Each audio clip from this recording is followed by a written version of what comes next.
Hey guys, Still here and welcome back to Steel Division 2. In this video, I'm going to show you how not to push a flank, because I'm going to get completely bogged down and completely unable to move forwards. This is not really meant as a terribly serious video, it was just kind of a learning experience for me. How do I push a flank? What do I use? What do I try to do? I'm using the 116th Panzer. And with that come quite a few of the pretty decent vehicles, such as the Panzer IV Leader, a couple of Martyrs. Most of my firepower is going to be in Phase C, but unfortunately this division does not get any really good tanks. You don't get any King Tigers or something of that type. So you're going to have to make do with what you get, and especially in the early phases you also get Panzer IIIL, which early on, well, they kind of suffice, but even then they're a little shaky. And as the battle progresses, the Panzer IIIL just becomes almost obsolete in these fights.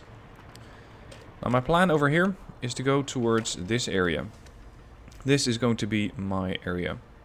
Once again, it is a conquest, but since it's already, apparently the game been updated since we played this match, both the attack markers no longer properly work, nor do the flags. But there is, I believe, an objective over here, and I want to capture it. These woods are not very dense woods, so they should be accessible to vehicles. And I can also use the position over here to provide further fire support to the units all the way over here.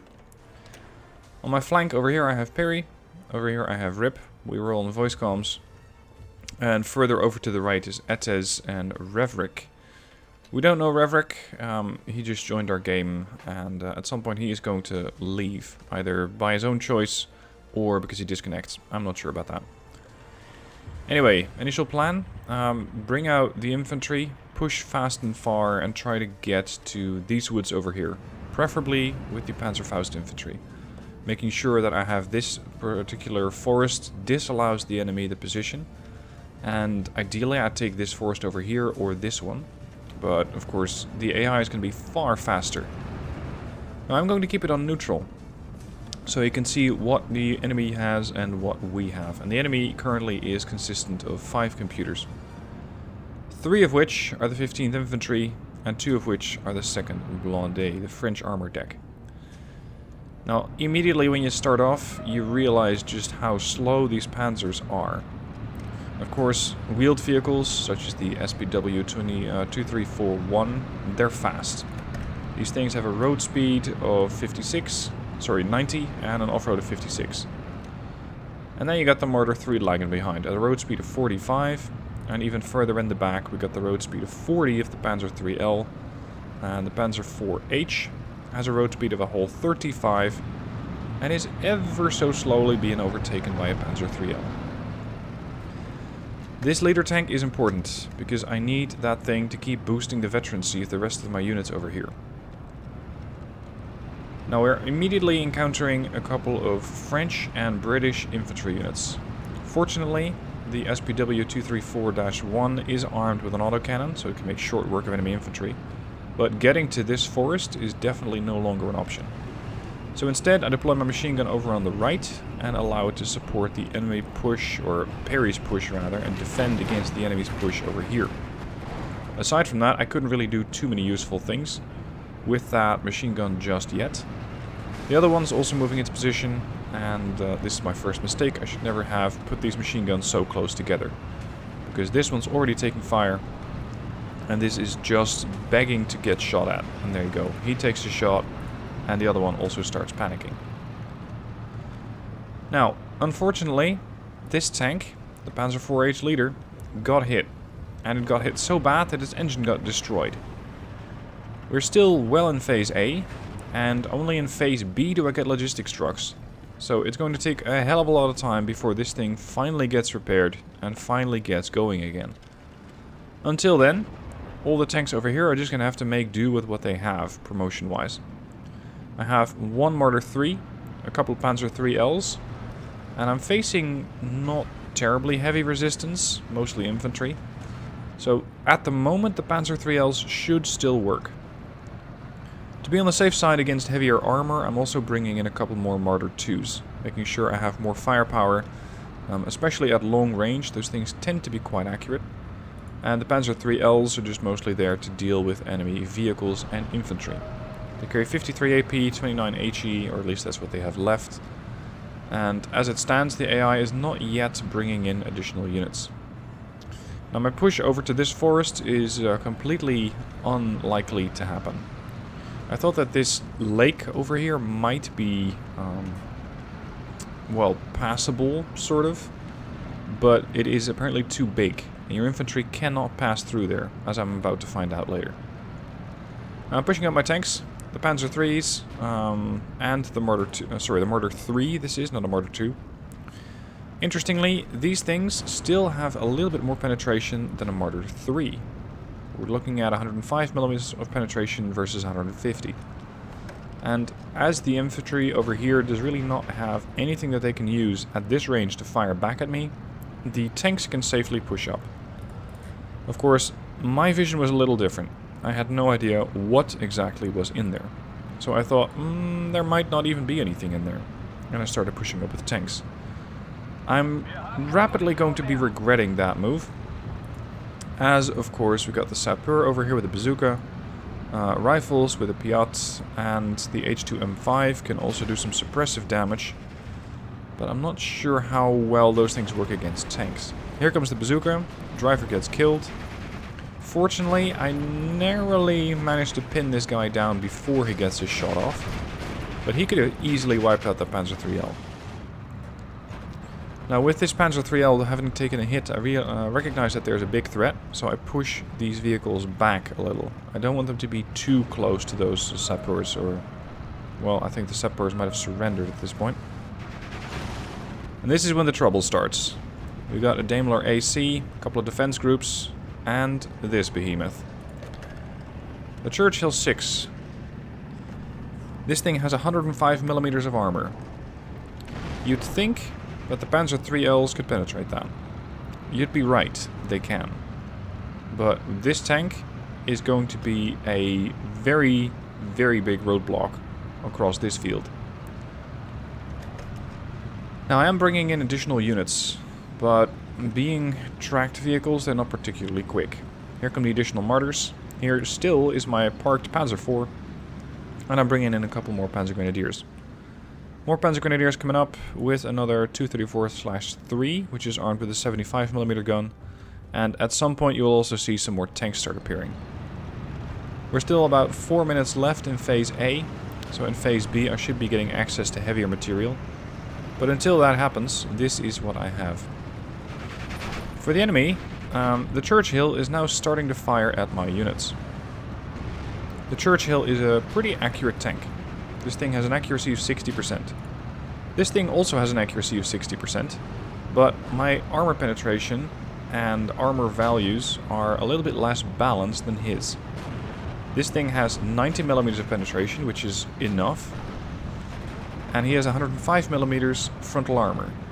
I have, on the Martyr 3, enough damage, but just enough. 105mm of penetration. Versus that 105mm of armor is, well, asking for trouble. The Panzer IIILs have a better gun at 150mm of penetration. They come with 70mm of frontal armor. So, while I might be able to do damage to this thing, and while I probably will pen it, if this thing fires back, it goes right through the armor and immediately starts, there you go, starts taking damage and potentially gets destroyed. So this push over here is not going too well, as this one Churchill is just murdering all my tanks. So I decide to send in a flight of Stukas, 3 of them, and I get shut down by a Bofors or AA battery over here. Rip is pushing from the left flank, or at least from my left flank. But unfortunately, this Bofors is not exactly at risk at the moment, unlike my planes, which are constantly getting shot down. I am making a push on the infantry here, and this is when I try to push the Panzer Grenadiers over through the lake. It doesn't work. So right now they're just kind of stuck. They're engaging the infantry all the way over here on the left because I believe they don't really have line of sight on this enemy infantry group. Most of my tanks have died. One Martyr 2 has survived the battle. And this thing has also survived the battle. the Churchill 6 command tank. He is escorted by a whole lot of infantry, but as long as the infantry stays over there, there shouldn't be a problem. There goes the Martyr, and right now all I have left is a bunch of Panzer Grenadiers. The other Martyrs, I believe, have already been killed off, and there is a Panther G coming in. I believe this is one of the... either the one Panther G that I get in this phase, or one of the two Panthers that I get in this phase. At least they're very rare. Now this thing has 250 millimeters of penetration and 130 millimeters of frontal armor, so you'd argue that this thing would be more than capable of taking out this Churchill. But the Churchill is not alone, and that's my problem. The Churchill is being escorted, and these things might not be terribly effective, Honey Stewards and other light escorting units, but with the whole group, they are going to be problematic.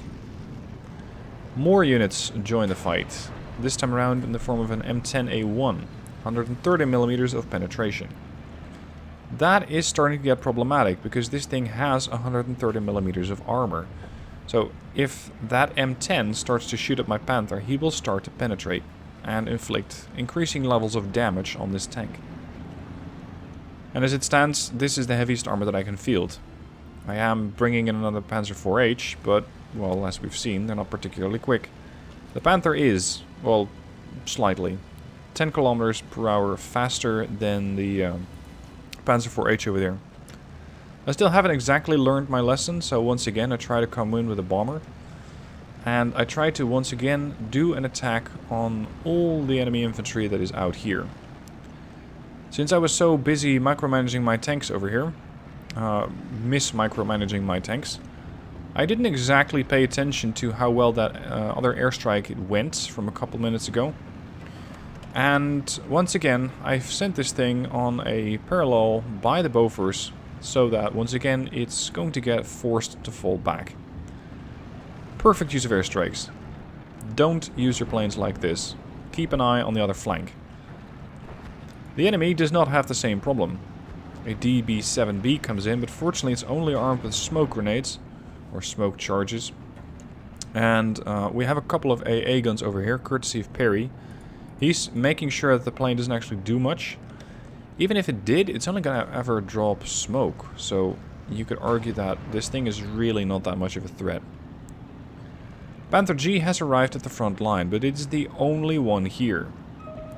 This is the only tank that I have. At the moment, though, it is going uncontested. Because as the battle is currently, this Churchill does not have line of sight on my Panther.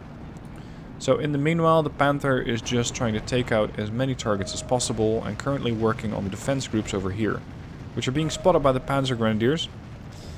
But these guys, well, there was just one man standing and not even that. So now the Panther is going to get some more shots at the infantry. As at this point I thought, well, this is going quite alright. But look what's going up.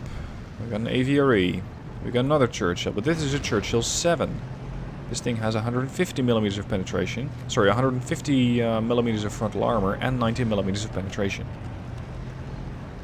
It almost seems like this was the perfect deck, or at least the perfect playstyle from the AI to counter my deck. Because the way that my deck is set up is to be fast. I want to try and capture terrain quickly, make sure that my tanks can push through or engage in open combat. And engaging units as heavily armored as these are, well, not really in the books. This tank, the Panzer IV-H, is finally granting the Panther G another level of promotion. So we have a slight bit of veterancy on this thing. The Panther IV is pretty vulnerable though. 135 millimeters of penetration, 75 millimeters of frontal armor. And here is the enemy armor, which definitely has more than enough firepower to go right through the Panzer IV-H. The Panzer IV-H, in the meanwhile, does not have enough firepower to go through the frontal armor of a Churchill 7. And so it begins. Because now the Panther G is under fire. And even more tanks and more support units are joining the battle. the crocodile joins in, which is a basically a Churchill which is dragging a flamethrower with it. Very effective in towns, not terribly effective outside of towns, but outside of towns it is still a Churchill. 90mm front, or sorry, 90mm pen, 150mm front. I keep firing, and most of the rounds that are fired at me keep bouncing, but we are just bouncing off of each other at this point. And of course I should never have pushed with exactly one Panther, and, well, one Panzer IV-H. The Panzer IV currently is doing pretty well, but this thing not so much. Transmission is damaged, which means falling back is going to be more complex. At least it's going to be slower. This guy is now definitely falling back, but if he angles his armor a bit too much, they might get a side shot and they will take out the tank. So I'm hoping to fall back quickly. And in order to make sure that these guys actually get a chance to fall back, I set up a couple of smoke rounds. That should give this thing enough cover to at least fall back to a slightly bigger range, slightly greater range, from which it might not get shot at. Now at this point we're on phase B, so I finally brought in a logistics truck and I can now get that Panzer IV-H leader, this one, back on the move. But damn, that took a lot of time. Also, on the move, a couple more Panzer IV-H's. 135mm of pen, 75mm of frontal armor. That is exactly not what I need against all the units that are coming up here. Sure, I can destroy the M4A2, but I still don't exactly have anything that can go through the Churchill 7. This thing is just too heavily armored. 150mm of frontal armor, while in Wargame you might think, oh, is that it? In this game, it is rather serious, especially if you're using this deck. Now thankfully the Panther G has made it out alive, and with both Panzer IV-H's over here I should have enough veterancy to keep these guys at least, well, not panicked for the moment. A Opel is coming in to resupply and make sure that all the damage is repaired, and further reinforcements are also on the way. Here's another Panzer IV-H, there's another Panzer IV leader, this is the one that got stuck. And as the smoke dissipates, this tank gets visible. And immediately, all these tanks light up. AVRE doesn't fire quite yet, because it just has a big HE gun. Still, you'd rather not get hit by one of those. However, my tanks do consider this thing to be a threat. It has 150mm of frontal armor, so they can keep firing at it all day, and the chances of them doing damage are just about zero. Now, as I said, this is a video about how not to push up, because I have all my armor out here in the open. They're all fairly close together, and there is a supply truck close to it. This is an artillery target, and a big one at that. Unfortunately, I didn't really have too many choices here, because I could choose to either engage with all of my tanks over here, from where they had line of sight on those enemy armored units, or I could choose to fall back, because pushing up was definitely not an option. So, at this point, I was just hoping to do enough damage to these things to, well, try and knock them out. And it is kind of working. We got a couple of bounces on this thing. The AVRE has lost its crew. The transmission is damaged. Transmission on this Churchill is damaged. The track's broken. The transmission on this one is damaged. So these tanks would like to fall back, but they are definitely not going anywhere anytime soon. This, by the way, I still find hilarious. Crew killed, loader wounded. How? Come on. And I actually had an interesting discussion about this with my wife. Can somebody be wounded and dead? I don't think so. I think that death then kind of takes priority over the fact that the person is wounded. Now at this point, my enemy units, or my armored units, were not only being engaged from the front, but also from the side. Another Churchill comes up, and this Churchill is in a pretty good position to be putting flanking fire on the armored units which are over here. And that's exactly what he's doing. So, as if I didn't have enough to worry about yet, these tanks are now also taking flanking fire, which means that at this point I have no choice, I need to fall back. I have to fall back, otherwise all of these things are going to get killed off.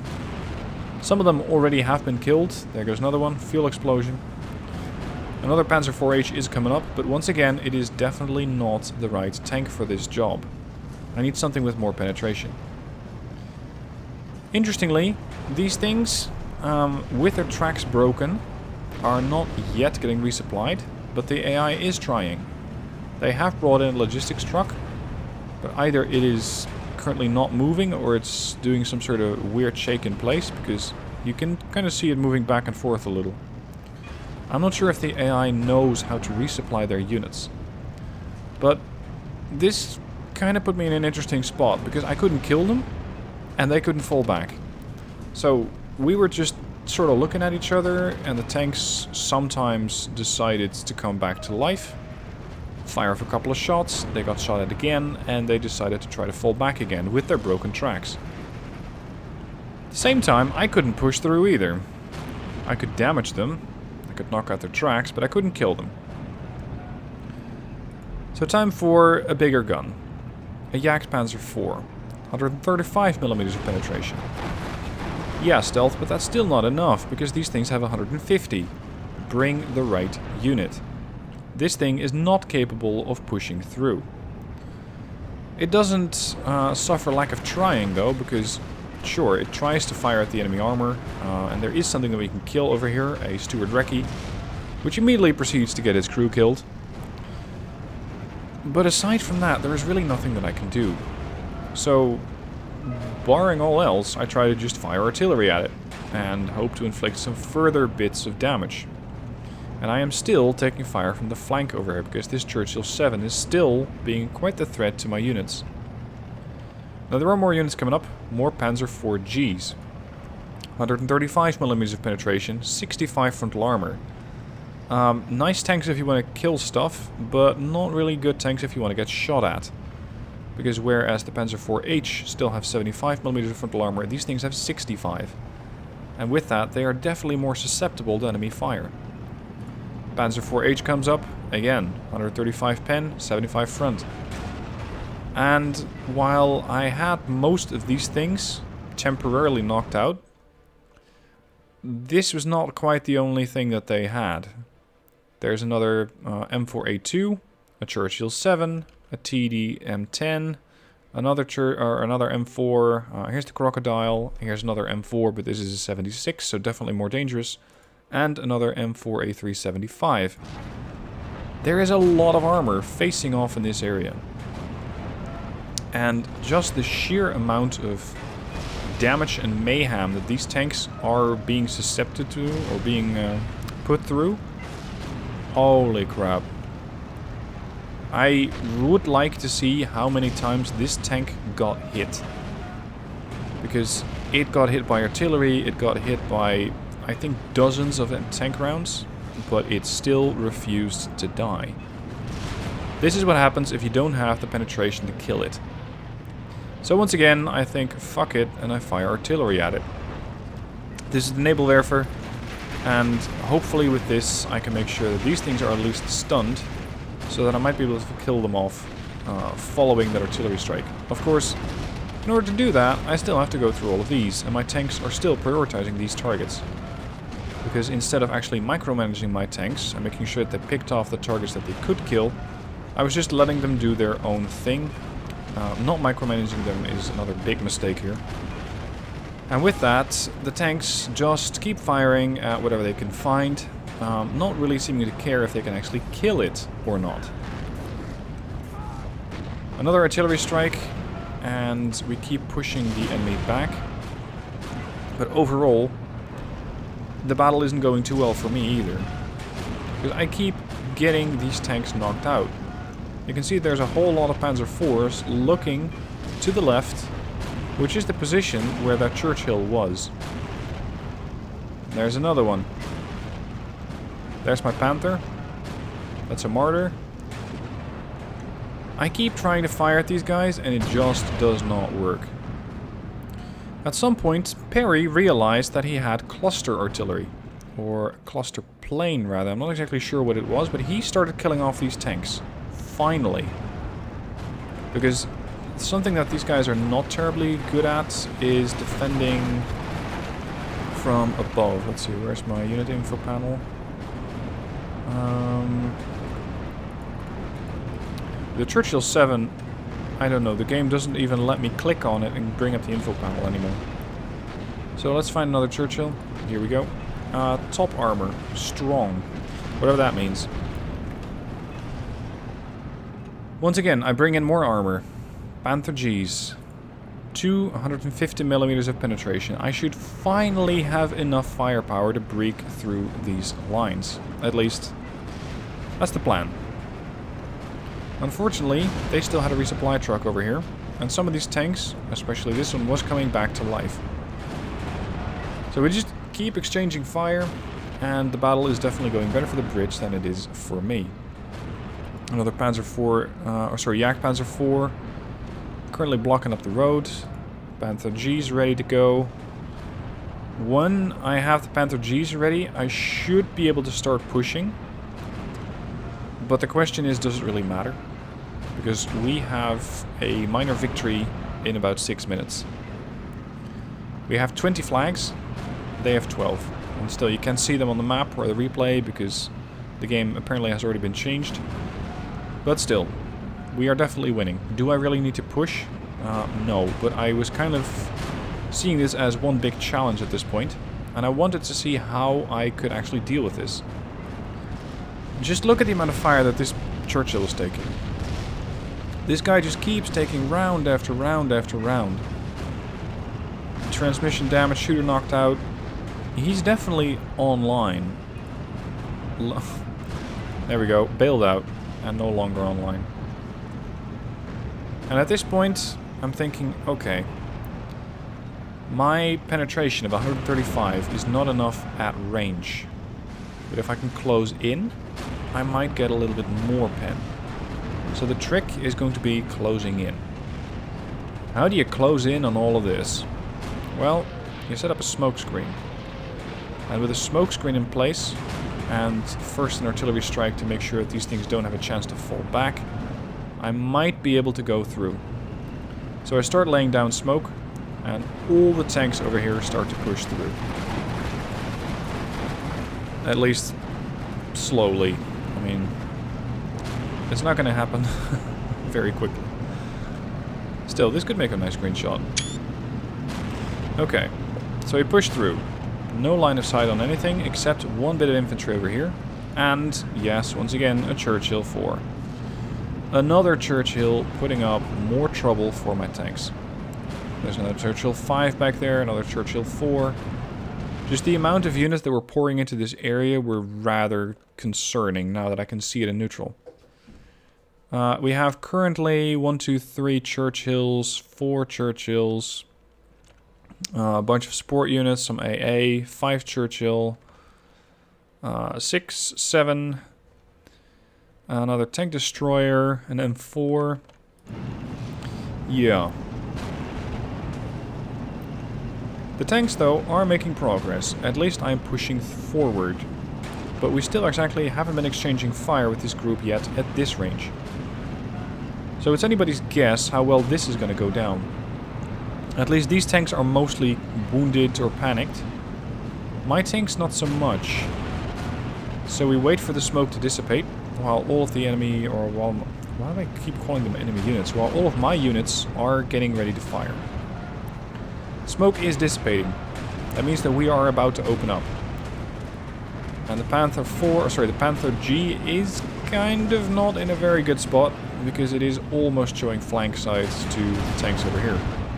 Fortunately, it smartens up, and very fortunately for me, Rip was also making good progress, because as it stands here, if this would have had an AT gun, lots of these tanks would have gone down. 3 minutes left until we get a minor victory. We keep pounding enemy armored units, and we just keep not getting through. I think we finally took out this Churchill. No, that was an M4. Nope, there it goes. Finally. This thing, this Churchill, has been in this position, I think, for the last, well, 15 to 20 minutes. All that time it was taking fire. And all that time it survived. And I finally was able to knock it out. There goes another Churchill with a fuel explosion. couple more Panthers are holding the line, but unfortunately my leader tank died and is no longer capable of providing veterancy. So they're going to be panicking faster and they're not going to be as accurate. For some reason though, this is the moment that the AI picked to send forward a whole bunch of infantry, but all clustered. So all of these make one nice anti-infantry target. So the tanks load the HE rounds and start wiping out the infantry. We keep pushing, more or less, but again, there was no real need. There was no real flag over here that I needed to push. It was just starting to turn into a personal challenge. Can I push through here? Or rather, how far can I push through here? And can I finally make my way past all of these Churchills? And the answer is yes, I can, if I get them close enough. Because now all of these things are gone. Well, at least they're no longer active combat units. They're all ablaze, some of them even burned out. If you want to push in, and this is something that I know from Red Dragon, if you want to push in, you put up smoke screens and then you allow your units to get closer, giving them enough pen to actually get through these units. Look at this thick smoke cloud. There are not a whole lot of places on the map where you have one of those thick columns of smoke coming up. It is just this side with all the Churchills and the tanks, the M4s, which are currently cooking. Unfortunately, my side also has a similar smokestack. And just the levels of devastation over here, holy shit. This just kept going and going and going. And this is once again one of those moments that I think the game really does look spectacular. It really does look very nice. And shots like those, well, you cannot get that many of them in Red Dragon. I mean, sure, you got some good shots, but not as good. Anyway, that was the battle. We did get a major defeat, or at least the enemy did. We got a major victory, but at a cost. I lost 1835 and I killed 1635. Simply because I didn't move up. This is how not to push through. If you want to push through, apparently with the Panzer layer that I was using, or sorry, not the Panzer layer, the 116 Panzer, you need to get closer. If you're facing Churchills, put up smoke, get closer, start killing them off. Because at max range, those Churchills are going to take whatever you throw at them, and they are simply not going to budge. Hope you enjoyed the replay. Let me know what your thoughts are down below in the comments. As I mentioned, not a terribly serious video, just a way how not to push through and the lessons that I learned from it. Smoke up, close in, kill off. That's basically the lesson. Anyway, thank you for watching. Hope you enjoyed it, and I'll see you soon for more.